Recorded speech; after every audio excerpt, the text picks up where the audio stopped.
네, 안녕하십니까. 김동희 강사입니다. 오늘은 숙명영어 통합과학 1학기 중간고사 시험 분석 시작하도록 하겠습니다. 먼저 시험 문항 같은 경우에는 총 32문항이 객관식 문항으로 나왔고요. 난이도 같은 경우에는 작년 대비해서 약간 어려워졌습니다. 그래서 난이도는 약 중상 정도로 난이도가 나왔다라고 먼저 생각을 해주시면 되겠고요. 전체적인 이제 문항에 대해서 이제 상중하로 좀 나누어서 보았습니다. 보시는 바와 같이 이제 상문항은 9문항, 그리고 중문항 8문항, 그리고 하문항이 이제 15문항으로 다음과 같이 구성이 되었고요. 작년 대비해서 확실히 상문항이 조금 더 증가했음을 이제 볼 수가 있었고, 그리고 난이도 대비해서 중문항은 확실히 조금 좀 적은 편에 해당했습니다. 그래서 이 시험 문제로 이제 우리가 놓고 봤을 때 전체적으로 학교 선생님들께서 평균을 맞추기 위해서 하문항을 좀 어느 정도 내셨고, 변별력을 낼 수 있는 상문항을 통해서 이번 시험이 조금 구성이 되었구나라고 먼저 생각을 해주시는 게 맞을 것 같습니다. 그래서 이 단원별로 이제 어떠한 부분들이 나왔는지를 좀 봐야 되는데, 먼저 첫 번째로 보시는 부분은 이제 물리 파트입니다. 이제 물리 파트 같은 경우에는 중력을 받는 물체의 운동, 운동과 충돌, 다시 말해서 역학 파트에 대한 부분이 전체적으로 다 나왔다라고 생각을 해주시면 되겠고요. 그렇기 때문에 이제 1학기 중간고사에서 모든 물리 파트에 좀 어려운 부분들이 다 들어가 있었다라고 생각을 해주시면 될 것 같습니다. 화학에서는 원소의 주기성, 그리고 이제 화학결합 부분이 거의 대부분 들어갔고요. 물질의 성질 부분은 기말고사 때 다시 한번 나올 것으로 예상이 됩니다. 그렇기 때문에 이제 화학 같은 경우에는 화학결합 파트가 조금 그래도 난이도가 있었던 부분이다라고 생각을 하시면 되겠습니다. 이제 생명과학 같은 경우에는 생명체 구성물질의 규칙성, 생명 시스템의 기본 단위, 다시 말해서 이제 세포 파트와 뭐 확산이나 삼투와 같은 내용들이 좀 나왔다고 보시면 되겠고요. 전체적으로 봤을 때 생명과학은 좀 자료 분석이 좀 많은 초점들이 맞춰져 있었다라고 생각을 해주시면 되겠습니다. 지구과학은 다음과 같이 이렇게 3개의 단원으로 이루어져 있었는데, 전체적으로 시계열 순서, 그리고 지구 구성물질의 규칙성, 그러니까 다시 말한다면 규산형 광물과 관련된 좀 세부적인 암기 파트들이 좀 많이 들어가 있었다라고 생각을 해주시면 될 것 같습니다. 그래서 각 단원별로 봤을 때 이제 문항수를 보시게 되면 지구과학 파트가 4개, 2개, 그리고 여기 2개에서 총 8문항, 화학 파트도 이제 5문제 3문항에서 8문항, 그리고 지구 생명과학이나 물리 파트도 결국 모두 다 8문항씩 전체적으로 좀 다 분배 있게 나왔다라는 사실을 이제 우리가 볼 수가 있었고요. 지금 제가 노란색으로 좀 해놨던 부분이 역시나 이제 난이도가 높았던 물리나 화학에 대한 부분들을 보실 수가 있을 겁니다. 그래서 이 부분들을 이제 제가 각각 영역별로 봤을 때 좀 난이도가 있었던 문항들을 좀 같이 보려고 하는데, 먼저 첫 번째는 이제 물리 파트입니다. 제가 생각했을 때 물리 파트가 작년 대비하여 가장 많은 변화가 있었다라고 생각을 해주시면 되겠고요. 작년에도 아예 계산 문항이 없었냐? 그렇지는 않습니다. 계산 문항이 존재는 했었고 기본적인 개념들을 물어보는 부분들도 있었습니다. 근데 이 부분들에서 좀 많은 변화가 있었던 게 다음과 같이 이렇게 계산 문항을 전반적으로 좀 많이 향연된 거는 우리 학교 시험 문제가 좀 많이 달라졌음을 좀 볼 수가 있었고요. 학교 선생님들께서 이제 생각하시는 게 수능형 문항 위주로 좀 가는 게 맞겠구나라는 것들이 좀 많이 보여졌습니다. 그래서 전체적인 난이도는 좀 상으로 잡아주셔야 될 것 같고요.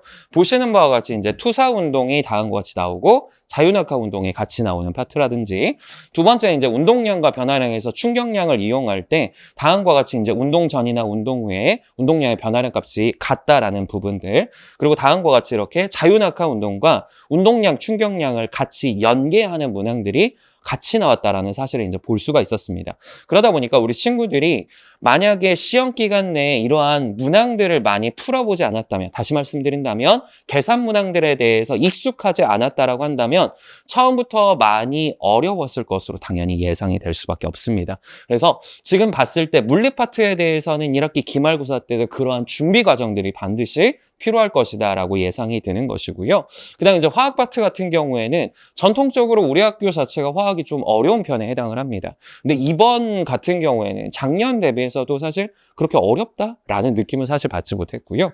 대부분 평이한 문항들로 나왔습니다. 대신에 이제 보시는 바와 같이 주기율표를 많이 사용을 했고요.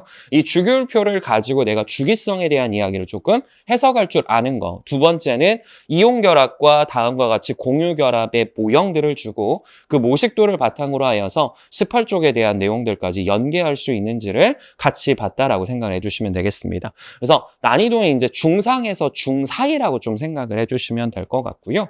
그 다음 이제 생명과학인데, 제가 이번에 좀 난이도 있고 그 다음에 변별력 있게 생각을 했던 부분은 사실은 물리와 생명 파트입니다. 생명 같은 경우에는 사실은 좀 난이도가 많이 쉽게 나오는 게 특징인데 2번 같은 경우에는 다음과 같이 여러 가지 특성들을 주고 몇 개의 특징들이 많냐. 그 다음 다 보시는 바와 같이 이제 샤가프의 법칙을 이용하여서 기말고사 때도 사실은 연계성이 높은 파트들을 같이 내었다라고 생각을 해주시면 되겠고 다음과 같이 이렇게 OX 파트 그리고 이제 물음표를 연결을 해서 각각의 특징들과 그리고 세포 소기관들을 연결하는 문항들 이게 전형적인 우리가 수능형 문항이라고 좀 생각을 해주시면 될 것 같습니다. 그래서 전체적으로 봤을 때 생명과학에서 자료 분석을 하는 부분들이 강조가 되었다라는 것들을 볼 수가 있었고요. 그래서 이 부분들에서 만약에 시간을 많이 뺏겼다라고 한다면 친구들이 이제 뒤쪽에 나오는 지구과학 파트를 풀 때 많은 조급함을 좀 느끼지 않았을까라고 생각이 듭니다.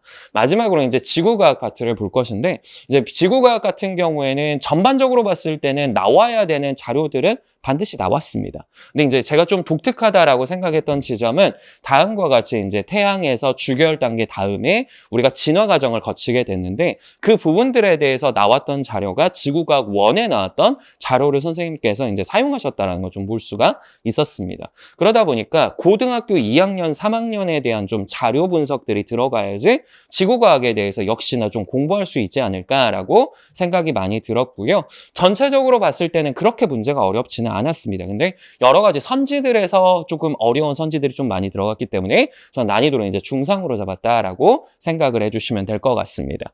그래서 전체로 이제 제가 좀 나누어서 좀 봤는데 물화생지로 전체 놓고 본다면 물리 파트 같은 경우엔 저는 변별력이 가장 크게 나타난 부분이다라고 정리해 주시면 될 것 같고요. 두 번째로는 물리적 상황을 이제 그래프나 수치로 해석하는 문항들이 많이 나왔습니다. 그렇기 때문에 이 수능형 문항들에 대해서 내가 어떻게 대처할 수 있는가가 집중적으로 좀 봐주셔야 되는 부분이다라고 생각하시면 되겠고요. 화학 파트의 경우에는 역시나 이제 주기율표와 관련된 내용들이 주된 내용이기는 했지만 지금 보시는 바와 같이 이렇게 추론 능력들이 요구가 된다라는 거 그리고 이 부분들은 기말고사 때도 역시나 연계성이 매우 클 것이다 라고 생각을 해주시면 되겠고요. 생명과학은 전반적으로 난이도를 이제 제가 상으로 잡았던 이유는 역시나 수능형 유형이었다. 그래서 타임어택형으로 가게 될 수밖에 없기 때문에 이 생명과학에 대해서도 역시나 암기로 끝나는 게 아니라 그 부분들을 가지고 추론할 수 있는 능력들이 필요하다 라고 생각을 해주시면 된다는 거였습니다. 이제 지구과학 같은 경우 역시나 그래프나 도표에 대한 내가 해석력이 역시나 필요했다라고 보시면 되겠고요. 전체적으로 이제 나왔던 이제 문항들의 유형들은 좀 여기다 적어놨는데 이 부분은 다시 한번 확인해 주시면 될 것 같습니다.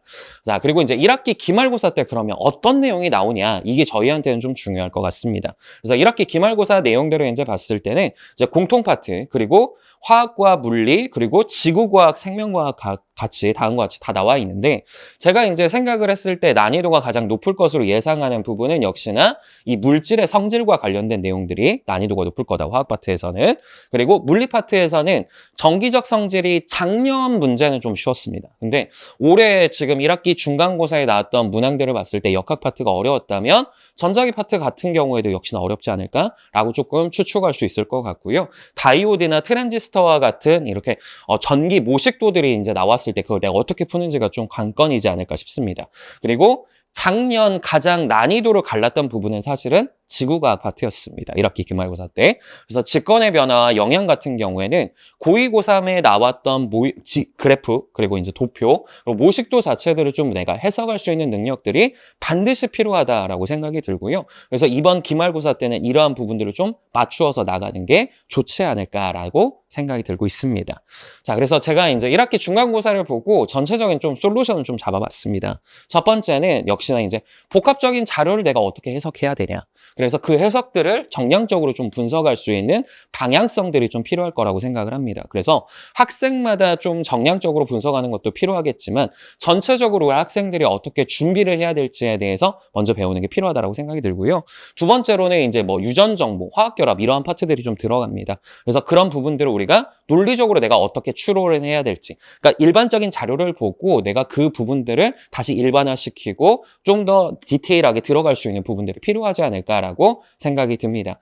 이제 세 번째로는 제가 모의고사 수능의 연계풀이라고 이제 적었는데 이 부분 같은 경우에 이제 앞서서 봤다시피 물화생지 모두 다 결국은 수능형 문항 쪽으로 가고 있습니다. 학교 시험 문제 자체가. 그렇다면 모의고사나 수능 문제 유형들을 우리가 확실히 정확하게 이제 볼 필요가 있다라는 것이고요. 그 부분들을 본 이후에 내신형 문항들을 연계하여서 문항들을 풀이하는 게 필요하지 않을까 싶습니다. 그래서 모의고사 수능 연계할 수 있는 사고력 향상하는 문제들을 좀 같이 풀려고 하는 것이고, 마지막으로 이제 각자마다 조금은 틀리는 부분들이 전 다르다라고 생각을 합니다. 그래서 개인별로 약점들을 좀 확인을 하여서 그 부분들을 맞추어 이번엔 좀 클리닉과 조금 더 강조해서 갈 수 있도록 하겠다라고 생각을 해주시면 될 것 같습니다. 네, 이상으로 이제 1학기 중간고사에 대한 총평은 마치도록 할 거고요. 1학기 기말고사 같은 경우에도 앞서 말씀드렸다시피 분명히 1학기 중간고사 연계하여서 좀 난이도가 높을 것으로 예상을 합니다. 그래서 잘 준비하여서 우리 학생들 좋은 점수 얻을 수 있도록 하겠습니다. 감사합니다. 김동희 강사였습니다.